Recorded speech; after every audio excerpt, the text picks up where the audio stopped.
Jane King, live at the NASDAQ. Brought to you by Circulus Digital Media, Indiana's locally owned digital media expert. Jane, that's going to start with the new hiring numbers that all of Wall Street will be watching this morning. So, Jane, what are they expected to show? Well, we think, Scott Kiley, will show a slowdown in hiring. So the U.S. economy expected to have gained about 250,000 jobs last month. That's according to Refinitiv. That would be the slowest job growth in 18 months. Now, it could also mean that the Federal Reserve will be less aggressive in raising rates. This might give them a little wiggle room. So we get that number 8:30 this morning. Well, mortgage rates dropped to below 5% last week.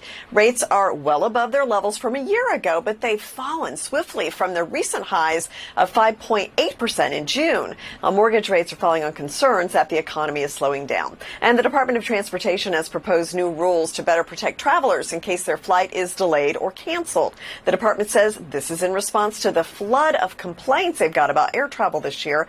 It would force carriers to refund consumers, it says, are victims of unfair practices. And Elon Musk has responded to Twitter's lawsuit against him.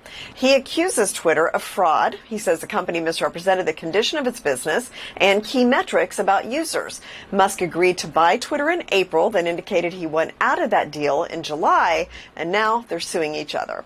Well, stocks inched lower yesterday. It was cautious ahead of the jobs report today, and in fact this morning, pretty quiet as well, with the Dow just up about 20 points or so. That could all change, though, depending on those numbers. Live from the NASDAQ market site, I'm Jane King. Back to you. Jane, as we clearly know, some businesses that thrived in the first phases of the pandemic are fading. That is not happening to DoorDash, though. No, and that was kind of a surprise, but we are still getting food delivered. In fact, DoorDash said it had a record number of orders delivered in the spring, and that defied concerns about rising inflation and how people were cutting back and may not be spending the extra to have things like food delivery.